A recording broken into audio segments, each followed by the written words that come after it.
Monsieur le Président, mes chers collègues, concernant cette succession de monologues que vous nous proposez, je voudrais simplement rappeler à l'Assemblée que début septembre, pour la séance plénière du 24 septembre, nous vous écrivions « La sortie du Royaume-Uni de l'Union européenne devait avoir lieu le 31 octobre 2019, conformément aux souhaits exprimés par les électeurs britanniques lors du référendum et à la date butoir fixée par l'Union européenne, qui était donc au 30 septembre. Les modalités de cette sortie ne sont pas encore figées, mais les options sont désormais restreintes. Cette question est d'ordre régalien. Cependant, elle aura des répercussions immédiates sur notre région du fait de sa proximité avec la Grande-Bretagne. C'est la raison pour laquelle, dès 2017, le Conseil régional a décidé l'ouverture d'une représentation permanente au Royaume-Uni, mais également la mise en place de ce que vous avez appelé pompeusement une task force. Notre groupe vous sollicite afin que l'ordre du jour de la séance plénière du 24 septembre comporte un temps d'audition et de débat pour éclairer l'Assemblée sur les enjeux et conséquences de cet événement majeur. Nous souhaitons que puissent être auditionnés les représentants des institutions ou secteurs professionnels les plus impactés, à savoir Comité régional des pêches, Port de Boulogne, Calais et de Dunkerque, Eurotunnel devenu Getlink, Administration des douanes, CCI International, ainsi que notre représentant permanent au Royaume-Uni, nommé et mis en place par vos soins en juin 2017.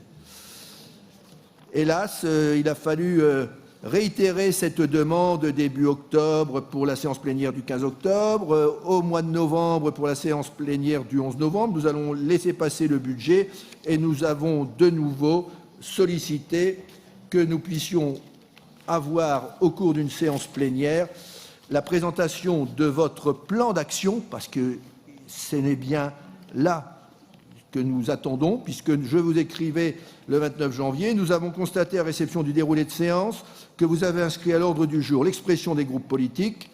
La succession de 4 monologues n'est évidemment pas un débat, il ne peut avoir lieu qu'après audition des principaux acteurs et la présentation par l'exécutif du bilan des actions menées depuis le vote de la délibération initiale du 29 septembre 2017.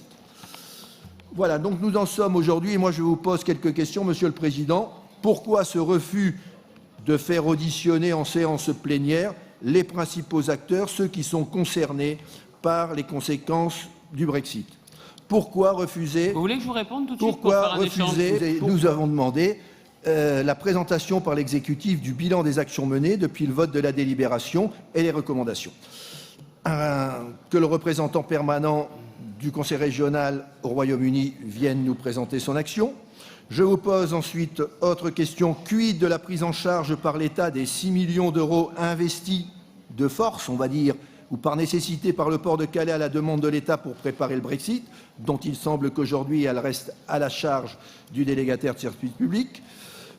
Où en est-on du plan d'action et quelles recommandations? Voilà, Monsieur le Président, les questions que nous vous posons, auxquelles vous donnerez les réponses que vous voudrez. Je voudrais ici vous rappeler 3 choses. Vous nous disiez, c'était le 4 janvier 2016, dans votre discours inaugural, nous serons également d'une fermeté absolue pour que cesse le drame, le scandale des migrants clandestins, mais nous serons aussi avec humanité aux côtés de ceux qui souffrent. Je me battrai chaque jour avec Madame le maire de Calais pour remettre en cause ces iniques accords du Touquet totalement disproportionnés. Quel que soit le président de la République ou celui qui aspire à l'être, il devra s'engager à remettre en cause ces accords avec la Grande-Bretagne, car la frontière anglaise est bel et bien en Angleterre. Nous sommes donc 4 ans plus tard, ça n'a pas bougé d'un iota. Je veux simplement vous rappeler cela, Monsieur le Président. Et aujourd'hui, il y a des locaux qui sont encore en construction dans différentes enceintes portuaires, qui sont des locaux communs à la PAF et à la GPPB, qui est la Great Britain Patrol Border. Deuxième chose, nous vous demandons, nous vous suggérons d'opter pour que la France engage des négociations bilatérales avec le Royaume-Uni. En effet, de tous les contacts que nous avons eus avec les gens qui sont dans les milieux portuaires, avec les contacts que nous avons dans l'administration, nous avons perdu pendant cette période beaucoup de temps parce que la France, qui a perdu la souveraineté de sa frontière, pour régler le problème de la frontière avec la Grande-Bretagne devait toujours passer par la Commission européenne et M. Barnier. C'est d'ailleurs, à mon avis, la seule solution qui sera valable pour trouver avec les pêcheurs, parce que c'est certainement là qu'est un des plus gros sujets. Aujourd'hui, d'après les chiffres que j'ai, bien entendu, mais ça, ils sont connus de tous, les pêcheurs bretons, normands, Hauts-de-France tirent quand même la majorité de leurs revenus de la pêche qu'ils pratiquent dans les eaux britanniques.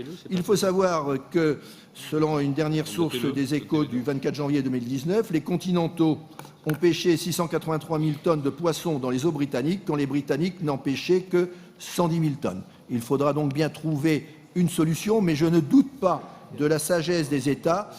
La Grande-Bretagne a été, le Royaume-Uni a été notre voisine pendant des siècles, et durant toute cette période, nous avons toujours trouvé des terrains d'entente avec nos voisins, d'autant plus qu'eux-mêmes ont besoin de venir pêcher dans nos eaux françaises, par exemple la coquille Saint-Jacques. Il faut donc se libérer là du carcan de l'Union européenne pour que la France puisse engager des négociations bilatérales avec la Grande-Bretagne. En conclusion, je dirais que, Monsieur le Président, avec le Brexit, c'est une autre forme de coopération que le Nord-Pas-de-Calais et la Picardie devront créer avec un État redevenu souverain. Avec un Royaume-Uni pendant trop longtemps dedans et dehors, beaucoup de difficultés n'ont pas permis de fonder un mariage durable. Tâchons désormais de cohabiter en bons voisins, chacun chez soi avec son propre talent, ses compétences et avec des règles claires. Je vous remercie.